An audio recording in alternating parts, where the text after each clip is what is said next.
Buddha was a man.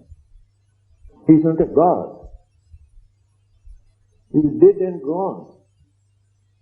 He is no longer here in this world. So what do you gain by taking refuge in the Buddha? How can the Buddha bless you? How can the Buddha save you? Have you got the answer? To say something when they come and criticize? Actually, many people do not know what to say.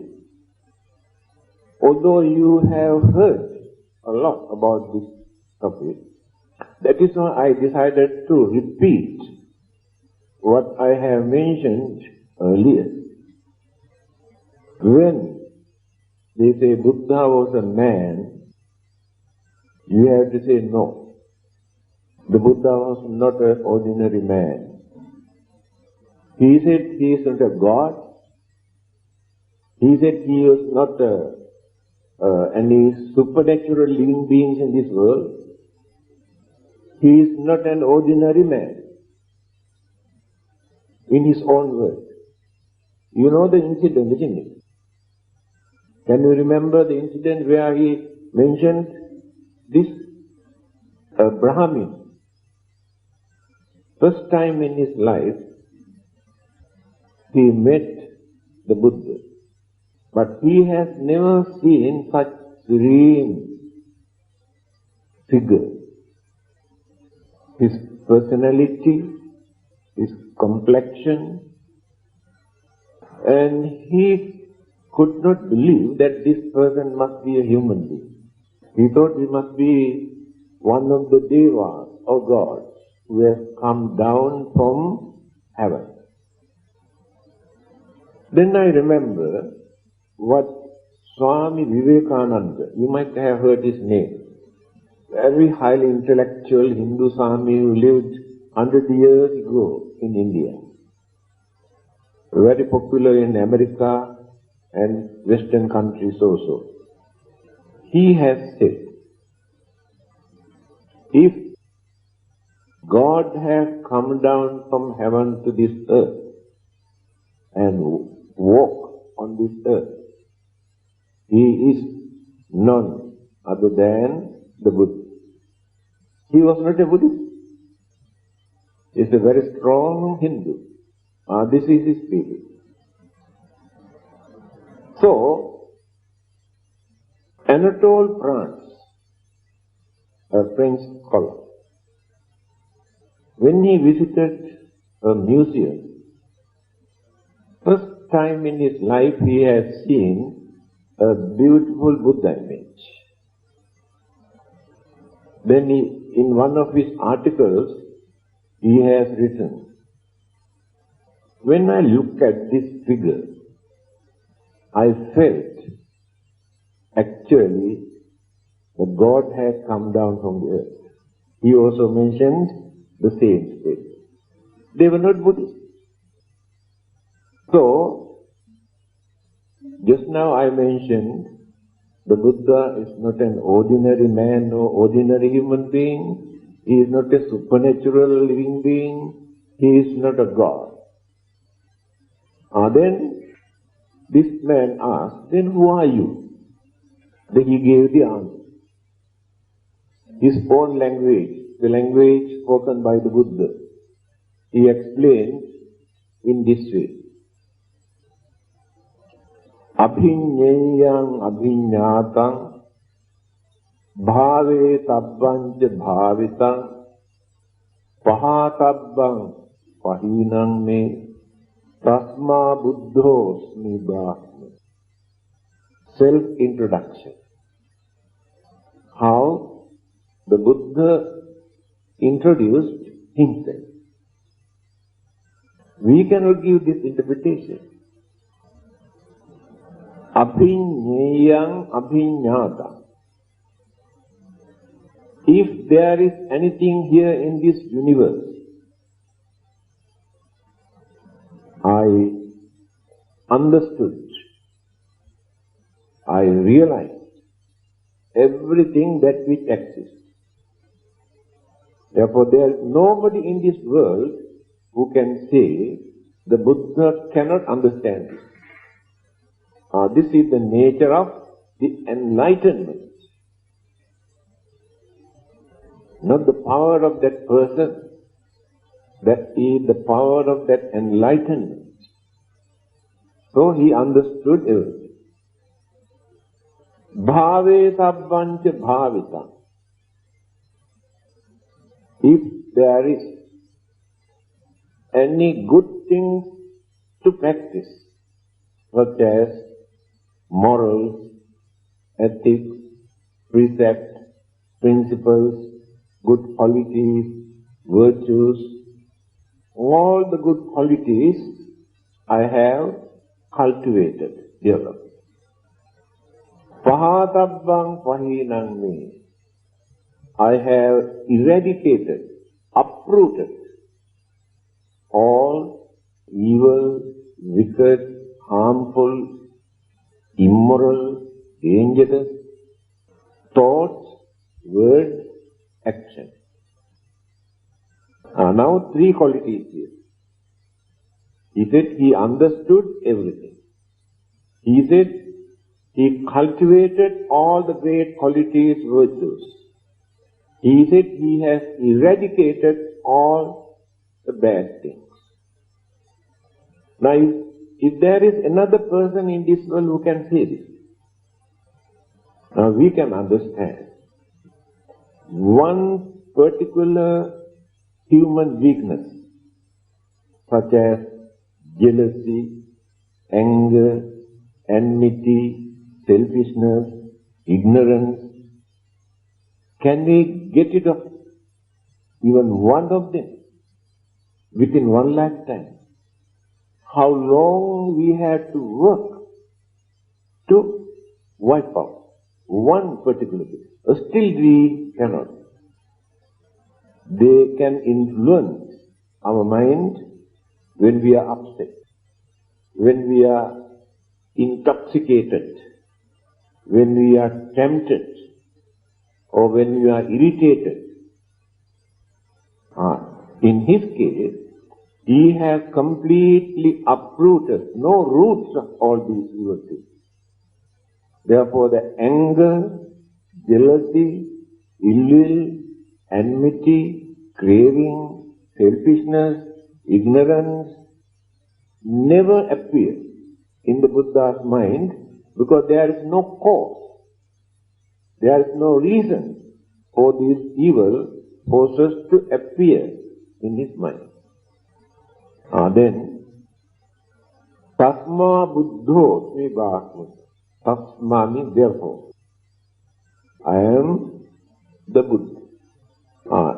These are the qualities of a Buddha. Every Buddha who appears in this world possesses the same quality, no differences. Enlightenment is the same. Different Buddhas never gain different kinds of enlightenment. And different Buddhas never preach the different kind of doctrine or dharma. Same doctrine, same teaching. That is dharma, nothing but truth. Then, that is the answer to your first question. That Buddha was not a man or ordinary human being. He is the Buddha. The second allegation is, Buddha is dead. Why do you worship this dead man? What do you do? What is your answer? The Buddha cannot die. The Buddha never dies. This physical body decay and dissolve, disintegrated. For that we say death. Only physical body. Physical body is not the Buddha. Then I gave the answer for that. One of his disciples known as Vakkali, a monk. Every day come and watch, admire the beauty, complexion, serenity of the physical body of the Buddha. Then the Buddha asked, "What are you doing here?" He said, "I am admiring the beauty of your physical body." Then what the Buddha said? Again, his own word. Kinte vakkali imina putikayena duggandhena sarire. By watching this dirty, filthy, impermanent physical body, what do you gain? Here, you never gain anything. Just entertain your emotions, that's all. By watching, admiring, he entertains his own emotions. That's all. Then he says, Yo dhammang passati, so mang passati. One who sees the dharma taught by the Buddha, that person can see the real Buddha. By watching this physical body, you never see the Buddha. So we have wrong concept, wrong idea about the Buddha, that the physical body is the Buddha. Physical body is the shelter. Buddha means Buddhahood, or the enlightenment. By realizing this, later Mahayana schools of Buddhism introduced this in simple way. They introduced the Buddha had 3 kinds of bodies, 3 kaya. Kaya means body. 3 kinds of body. Sambhoga kaya, nirmana kaya, dharma kaya. 3 kinds of body. Sambhoga kaya. The knowledge, wisdom, peace, tranquility, enlightenment that he experienced by using his physical body is called Sambhogakaya.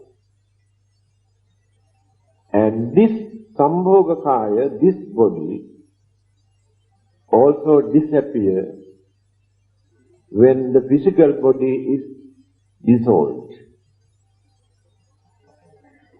Then there is another body, Nirmanakaya, creative body,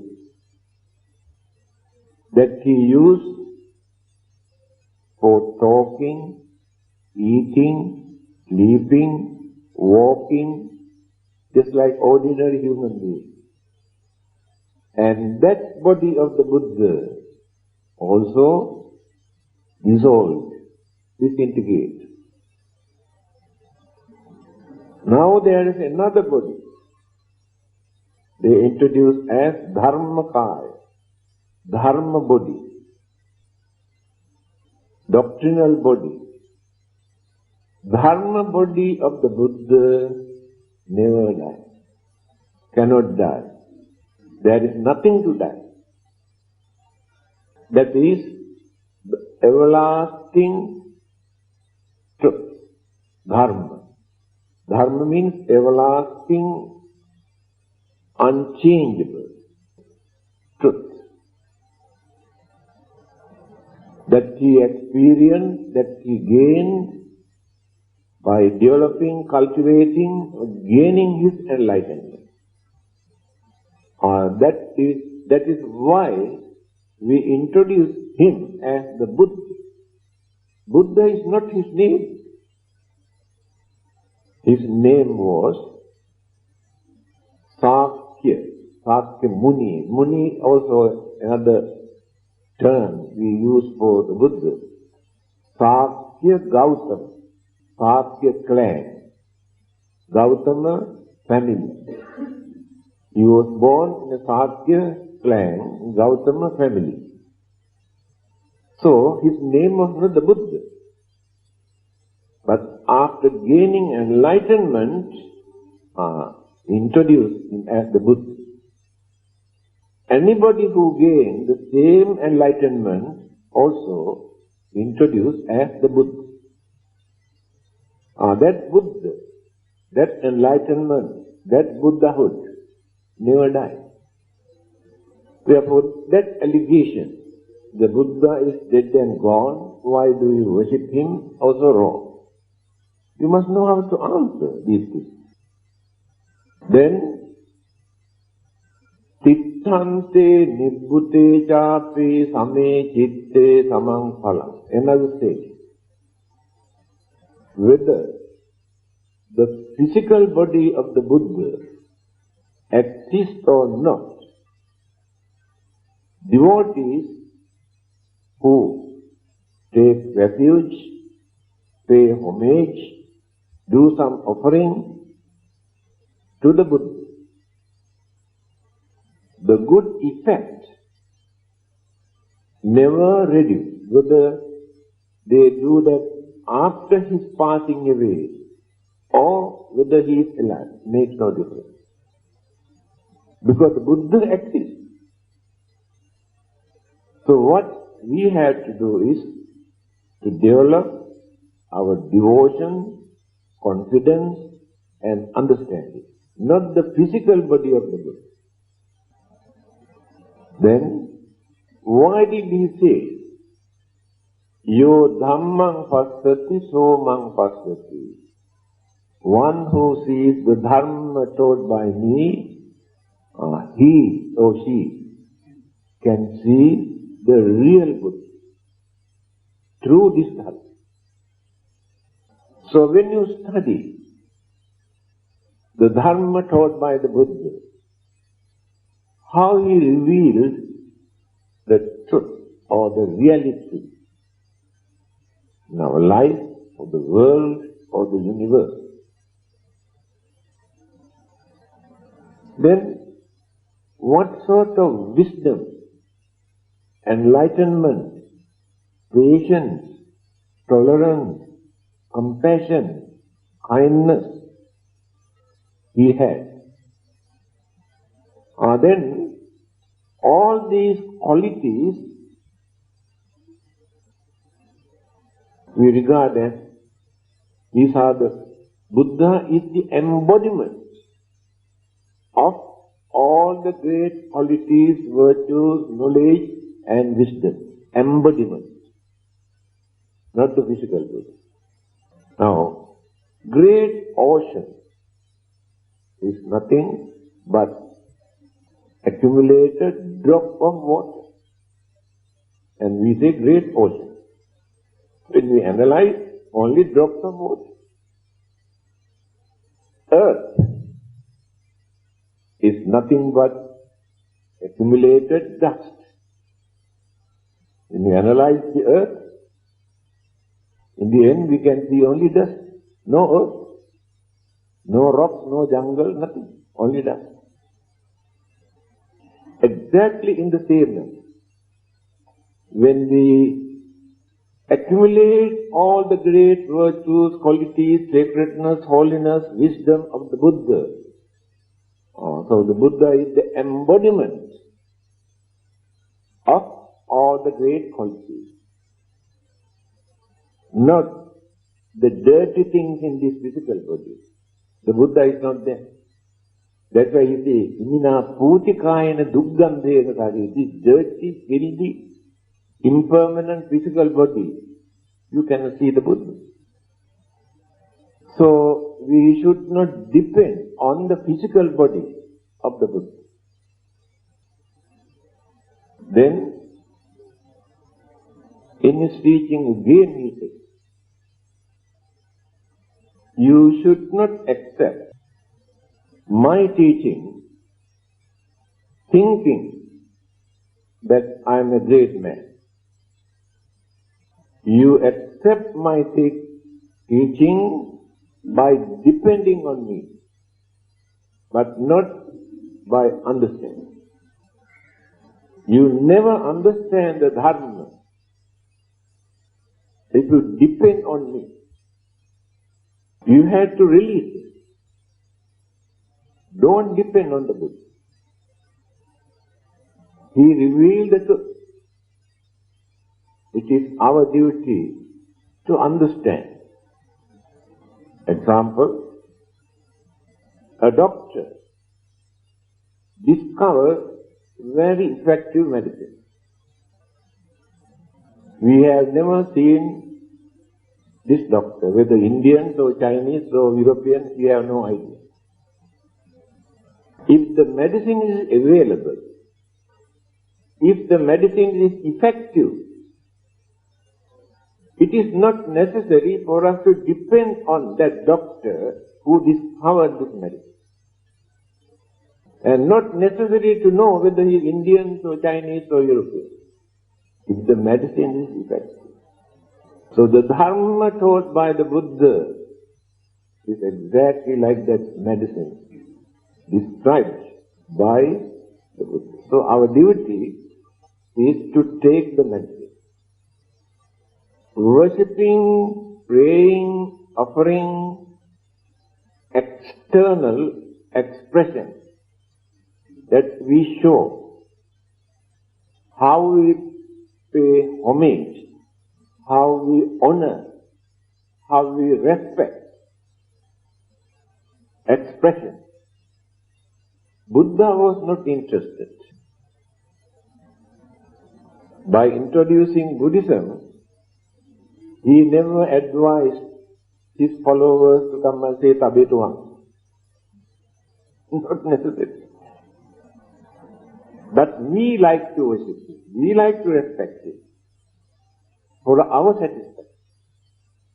But the Buddha is not waiting to receive our worshipping or homage or respect. To him there is nothing. When he was about to pass away physically, a lot of people assembled, VIPs, carrying flowers to offer and pay respect. Ananda, his disciple, stopped them, saying, it is not nice to disturb the Buddha at this moment. The Buddha overheard. Then he told Ananda, you must go and tell them, instead of offering flowers,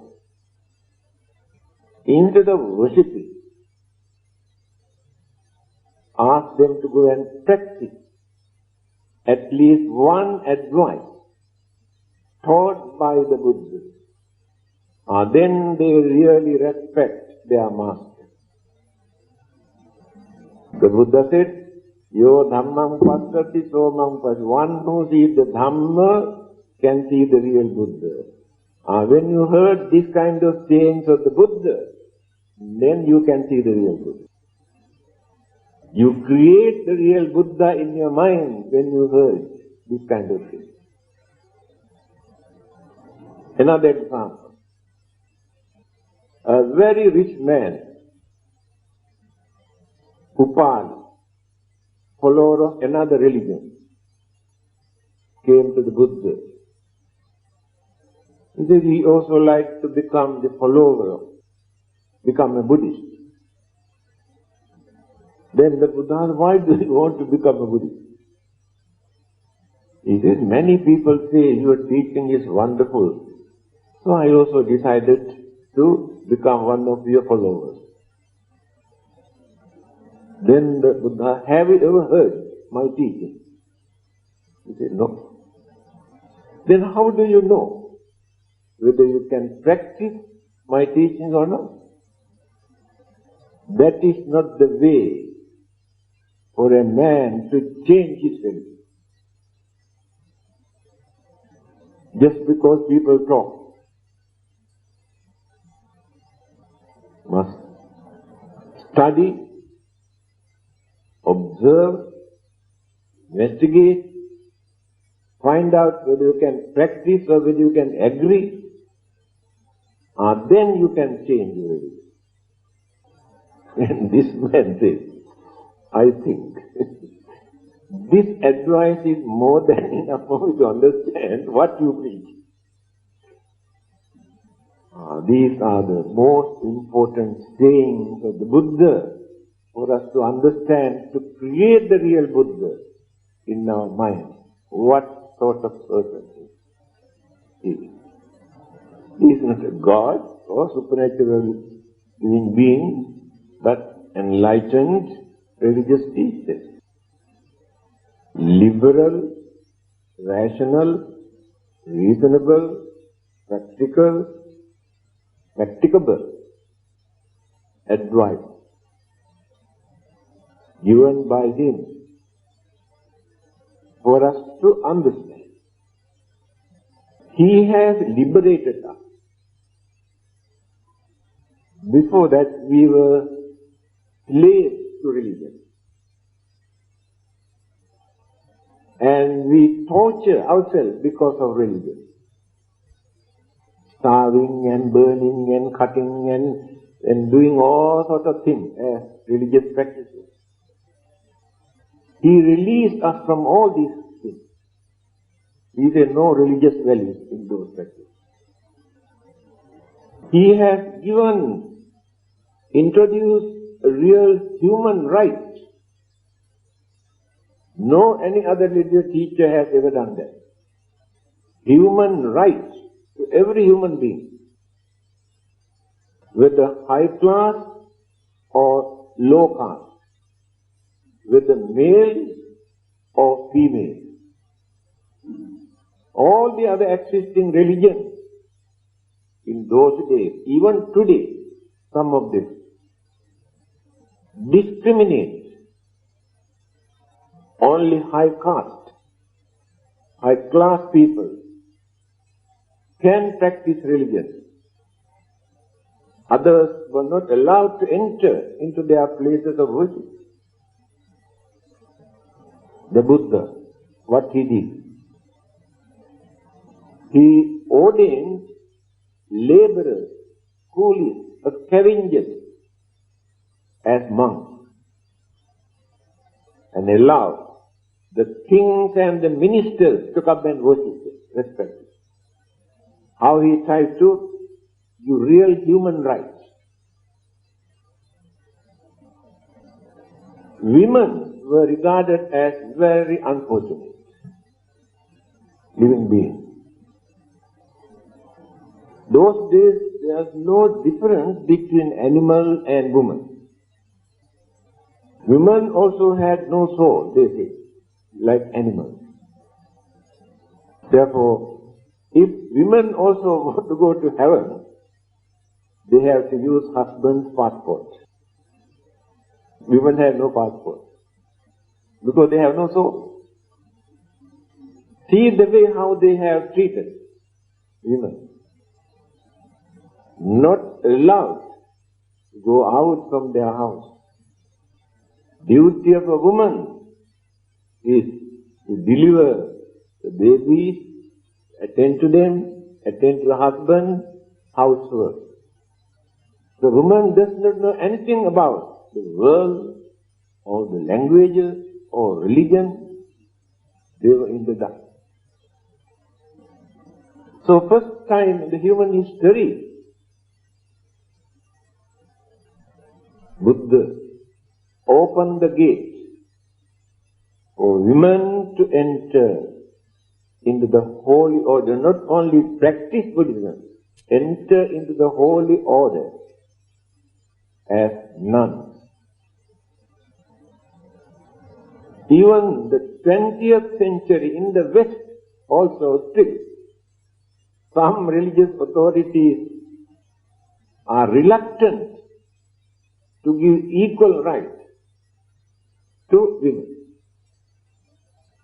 Can you imagine?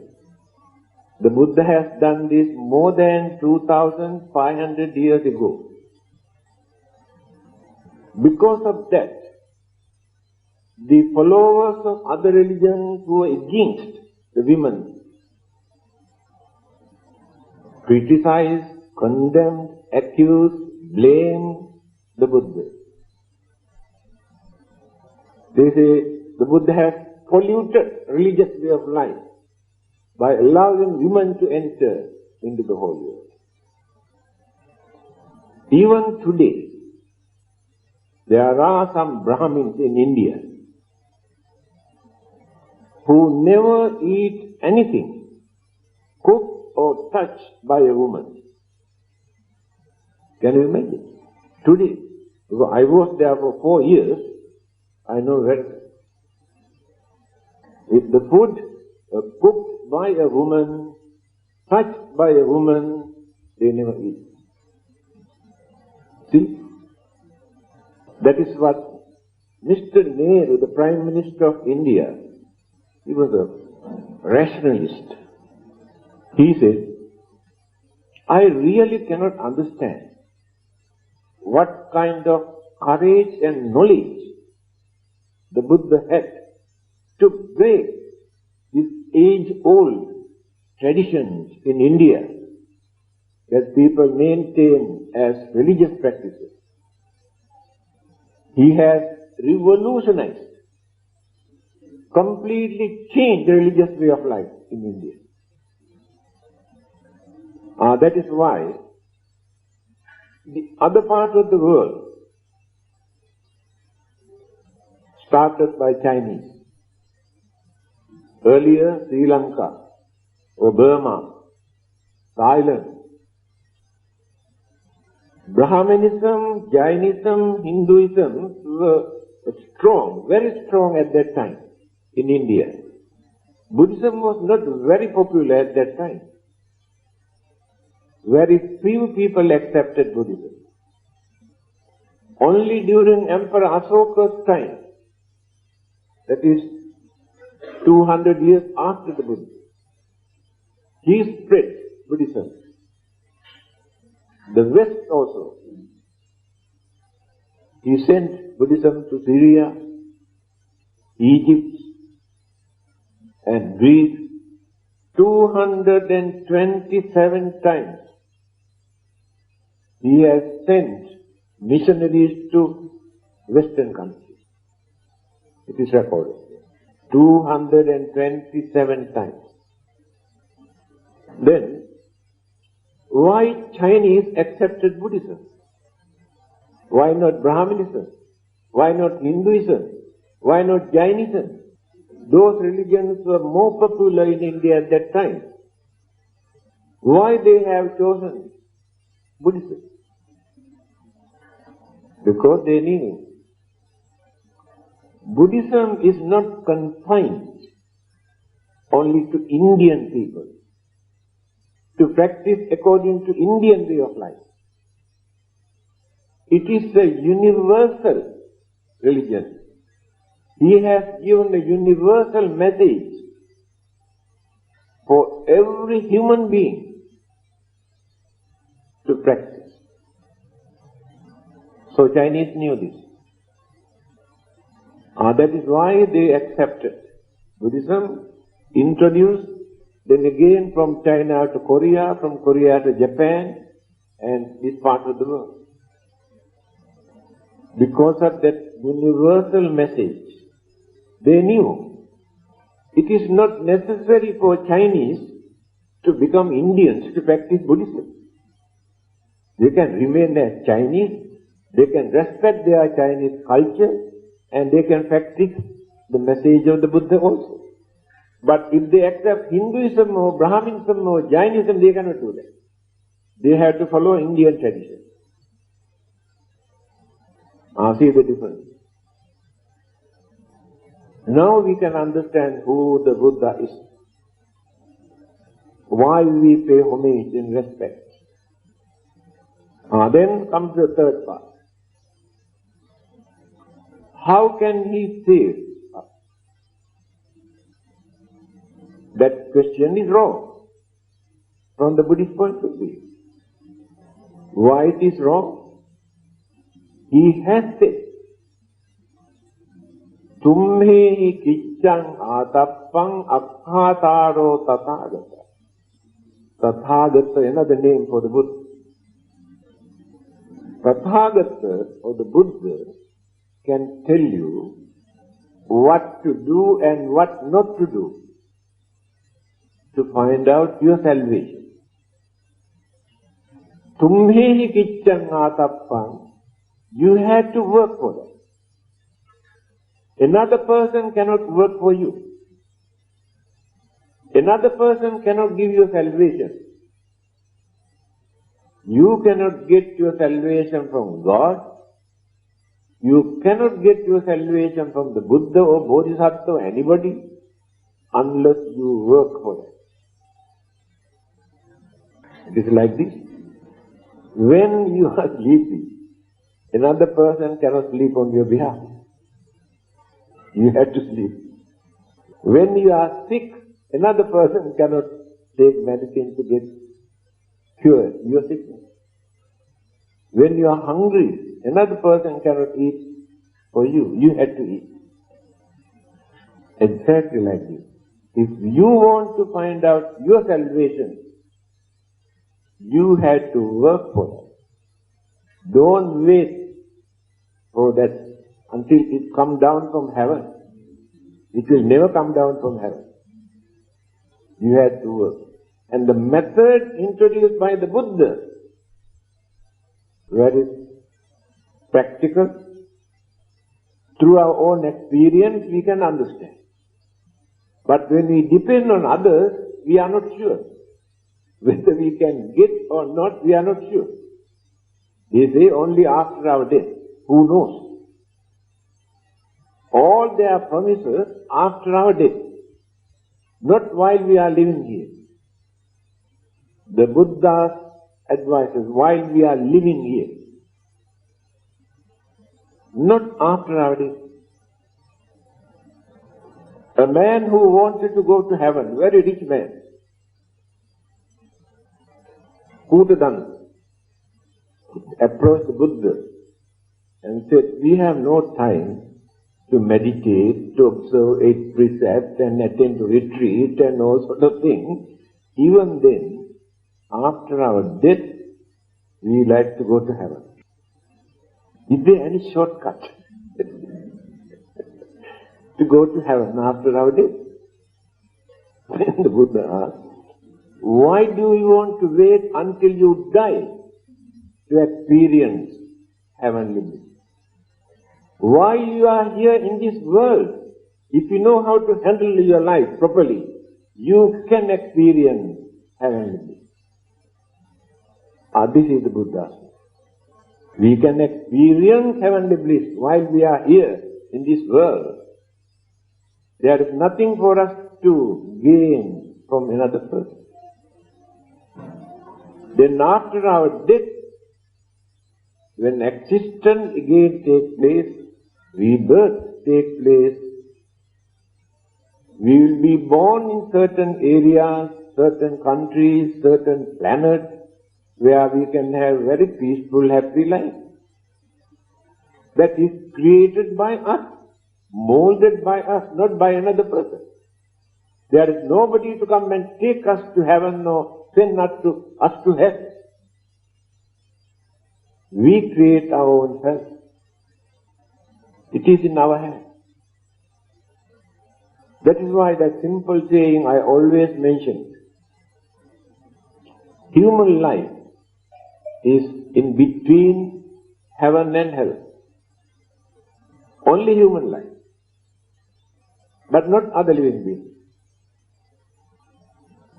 Human mind, we can develop, cultivate, purify it very easily than any other living beings in this world. Therefore, we are close, very close to heaven. Heaven means not another world, bliss. Again, human mind can become the most cruel, wicked, dangerous force to destroy the whole world.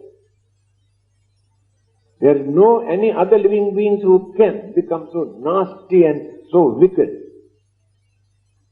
So when we abuse our human mind, then very easily we experience hellfire in between heaven and hell.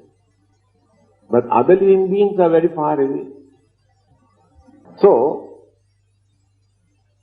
salvation we never expect from the Buddha, from any God, or from our masters or gurus. Many people depend on their gurus or teachers and masters too much. That is personality cult, according to Buddhism. Depend too much on gurus and teachers. For everything they must have guru. Because they never use their mind, they never use their intelligence. Krishnamurti, a well-known philosopher, great thinker, very highly intellectual person who never had any particular religion. Everybody respects him. He says, those who get ideas always from others are second-class human beings. Because they never think. Ask another person to think on their behalf and get the idea from them and practice. The Buddha's teaching is, you have to think. You have to understand. You have to practice. Paccattam veditabbo vinyu. Individually, you have to practice. Individually, you can experience without depending on anybody. The trouble is, our people never think, never study what the Buddha taught. When other religionists or missionaries come and criticize, accuse, you keep quiet. You do not know how to defend or how to justify your method, what you are doing. And they disturb your belief, create confusion in your mind. That is why religious knowledge is important. Otherwise, very easily people can mislead you. You believe what they say, what they preach. So, we do not depend on Buddha for our salvation. When they say, the Buddha cannot save you, we have to say, no, we don't depend on Buddha. And another thing that I always remind what to say. When they come and tell you, you cannot go to heaven unless you accept this religion, unless you believe in God, then what is your answer? I have taught you. Why should we go to your heaven? That is for you, not for us. We have our own heaven as Buddhists. This is the answer. And we have discovered our heaven more than 2,500 years ago. But you have discovered your heaven less than 2,000 years ago. We had more experience about heaven. When we go to your heaven, we become strangers. Because we don't know anything about their way of life. But we are used to our way of life. Scientists, rationalists, psychologists, free thinkers, and great thinkers, including the Buddha, all are in hell.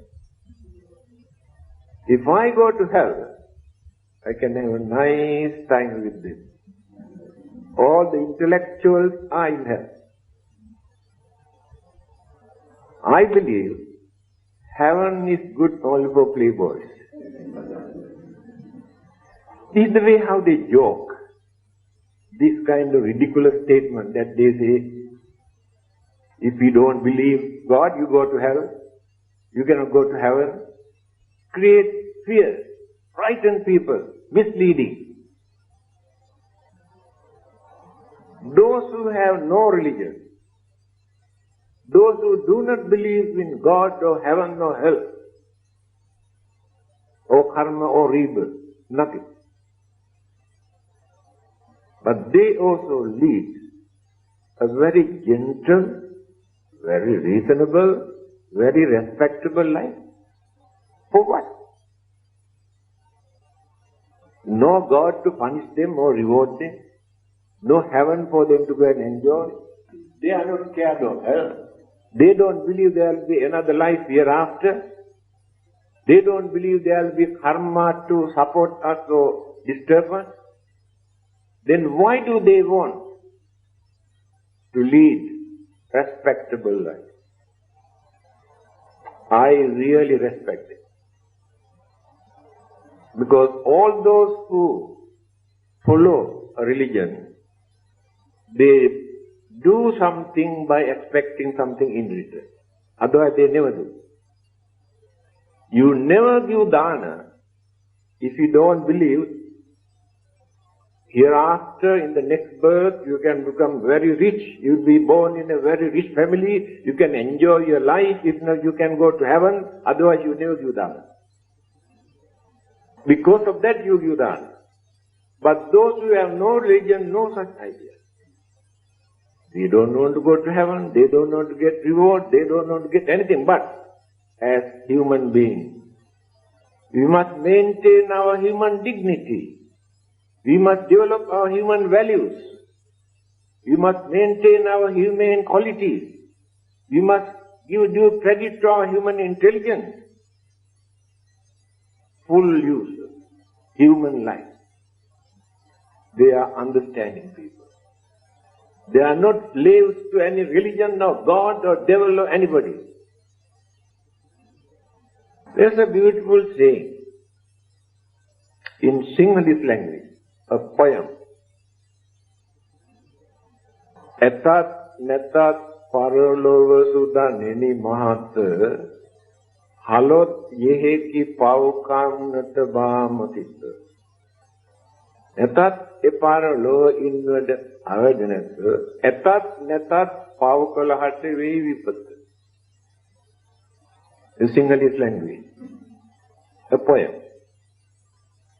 He said, whether there will be rebirth or not, etat netat paralo sudaneni halot yeheki paukam, it is advisable for you to give up bad things. Whether there will be another hereafter or not, it is advisable for you to give up bad habits, bad deeds, wicked deeds. Whether there will be heaven or hell or rebirth, definitely people experience the bad effect if they have committed bad deeds. There is no religion, no God, no religion. If we commit bad things, we have to face bad effects. So without depending on religion or God or heaven, this is the way how to cultivate our human life. That is why we are called Manushya or humans. Other living beings cannot develop this understanding. They struggle for their survival, for their protection, for their food and little bit of pleasure. They cannot think beyond that. But as human beings, as Greek philosophers say, we are the ones who can use sense of reasoning. Others have no such power, no reasoning power. Other living beings do certain things because of fear. Now, we train animals, monkeys, lions, tigers to play and jump and do all sorts of things. They follow the master because of the fear. They were trained by beating and beating and beating and beating, and because of that fear, I have a cat in my room. Every time when this cat tries to catch a bird, I go with my rotan and show this one, and I give one. 2 days ago, a bird came into my room. Something wrong with the wings, cannot fly properly. My cat was aiming just to jump like this. When the cat was aiming, I said, "Hey, stop!" Believe me, sit down quietly. Can you imagine animals? Never want to open the eyes and see where the bird is. Just like that. Because of the fear. Not through understanding. But as human beings, we have understand why we should not do this, why we should do these things. That is called reasoning. So, when we analyze one by one, we can understand actually what Buddha has contributed to open our minds, to get rid of our fear and imaginations and worries that we have created due to our ignorance and misunderstanding. All the others try to introduce their religious beliefs by giving some concept and belief for people to hold on in their mind. Then close. So they hold on these beliefs and concepts. They think they are right. Others are wrong. Because they never open their mind. Religion is, their authorities give warning. You cannot listen to the teachings of another religion. You cannot visit a place of worship of another religion. You cannot read religious book of another religion. Because if they do that, they open their mind. If the Buddha come to know that we visit churches or mosques or Hindu temples and give due respect to them also, the Buddha will bless us, knowing that we are very understanding people. We are not jealous, narrow-minded, but understanding people. Puja cha pujaniyanam etang mangalamuttam. Here the sayings of the Buddha. Respect those who are worthy of respect, irrespective of their religion or race or color. If you think they are worthy of respect, this is the Buddhist attitude. So when you take item by item what the Buddha has said, you can understand whether it is as advisable for us to take refuge in the Buddha or not. When you take refuge in the Buddha, we develop confidence, understanding, knowledge to follow his footsteps, not to worship him. That is the real meaning of taking refuge, to develop our confidence and understanding. Without taking refuge, we cannot do that. When we say Buddhang Saranang Gacchami, I take refuge in the Buddha, it does not mean only for my protection, to avoid my sicknesses and evil spirits and ghosts and devils and this and that. The real meaning of taking refuge is to develop my devotion, confidence, understanding, knowledge, wisdom, purity, to become like him one day. Because he said, Buddhahood is open to everybody. He has not monopolized.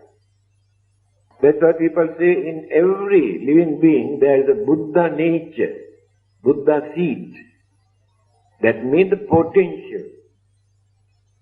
There's nobody in this world who can say you cannot become a Buddha. You have potential. But you have to cultivate and cultivate and cultivate until you reach the final. So he has not monopolized, open to everybody. So now let us come to Dharma. Dhammam saranam gacchāmi. I take refuge in the Dharma. What is Dharma? I have given the definition of this word from the Buddhist point of view. Otherwise there are so many meanings. When you refer to a dictionary, I think there are about 45 meanings for this word Dharma or Dharma. But the definition given from the Buddhist point of view is like this. Chatusu apayesu ca vatta dukkhesu ca apatamane kattva dhareti siddham. It's very meaningful. The method introduced or taught by the Buddha as a Dharma. Why it is called Dharma? Dhar is the root of this word. Dhar. Pali, Sanskrit word derived from one root. Then we made the noun or verb of that. So dhar becomes dharma. Dhar means whole. Example, this earth, Pali, Sanskrit, dharani. Dharani means earth. Why it is called dharani? That which holds everything. Therefore it is called dharani. Exactly in the same manner. The method introduced by the Buddha to hold, support, to uphold us without allowing us to get into the unfortunate state of suffering, hell, animal, spirit, ghost, devils, or any other forms of unfortunate, miserable living being. So without allowing us to fall down, the Dharma hold, support. See how meaningful it is. The word religion does not give this meaning. Therefore, the Buddha did not introduce a religion, although we use the word religion. It is Dharma. He introduced Dharma. So, Dhammo have rakkati dhammachari. Again,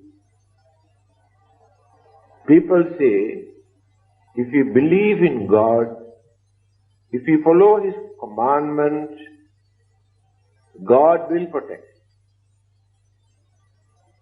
What Buddhism says, the Buddha says, Dhammo have rakkati dhammachari. If you live in accordance by following and practicing this Dharma, that Dharma protects you. That Dharma never allow you to suffer, get into trouble. Dharma will protect you. Here Dharma means God, according to other religions. Dharma is a universal law, not created by God or Buddha or anybody.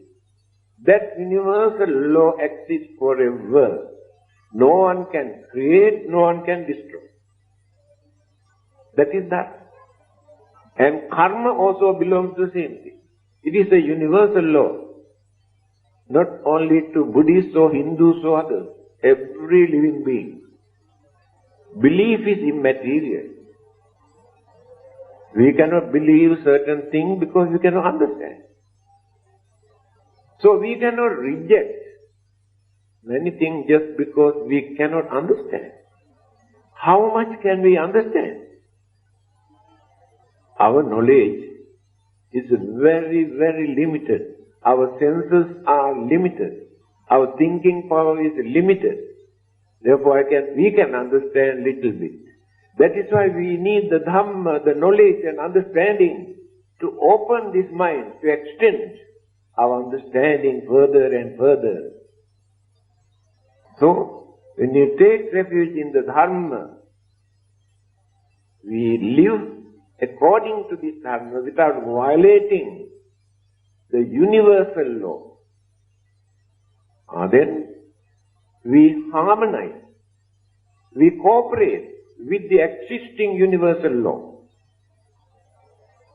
We are protected.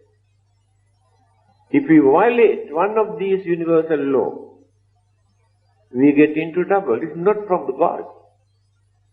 Let us take electricity. We must know how to handle electricity if we want to make use. If we neglect, if we don't want to listen to others, if we handle wrongly, we get electric shock. So it is not the punishment created by God or devil. Action and reaction. Karma taught by the Buddha, exactly like this. You cannot escape from the karmic effect by worshipping, praying, offering, burning joysticks. Your duty is to follow that universal law without breaking, without violating. So the Dharma taught by the Buddha is not for us to worship, but to practice. Then we experience. So we will be protected very well if we really follow the Dharma. Now, by realizing this, we take refuge in the Dhamma, then more knowledge, more understanding appear in our mind. Then we take refuge in the Sangha, the holy order, the community of the Sangha. When you say, I take refuge in the Sangha, not individual Sangha, the whole Sangha community, from Sariputta, Moggallana, Ananda, Kasyapa, from Buddha's time, started from this. Then we develop our understanding because they are the custodians. They are the guardians to guide us, advise us, lead us, even today. We need their guidance. Otherwise, we do not know whether we are right or wrong. Our knowledge is right or wrong. We need. So when we develop our confidence in them by taking refuge, then we develop our relationship, our understanding by giving due respect. Again, in return, we also get their blessings and compassion and kindness and understanding. It is very important. So Buddha, the Dhamma and the Sangha, these three triple gems, is like doctor, medicine and nurse. The Buddha is just like a doctor. He prescribes by studying, diagnose the sicknesses, what is wrong with us. He prescribes the Dharma medicine. So without depending on the Buddha, our duty is to take that Dharma dosage. So the Dharma is just like the medicine prescribed by the doctor. Nurses are just like monks, Sangha community. They are the ones who guide us and give the medicine at proper time and diet and give all the necessary guidance in the hospital for us to get rid of our sickness. So they are just like Sangha. They are also important. Buddha, Dhamma, Sangha, we take refuge by realizing, by knowing how they can contribute for our peace, happiness, satisfaction and salvation within this lifetime and hereafter. So did you get the answer? Sharing of merit. Imina punya kammena upajjaya gunottara acari upakarate mata pita piya mamang suriyo candi maharaja gunavanta narapice brahma maharaja indrace lokapalaca devata yamo mitta manusaca vajjata verikapice sabbe satta sukhiyantu punyani pakatani me sukhanca dividandentu Van papeta omatan imina punya kammena imina uddisena ca kippahang sulapeceva tannupadana cetanam yesam tani dhamma yava nibbana somamam nassantu sabbadayeva yatta jato bhave bhave ujujitto satipanyo salleko viriyavadina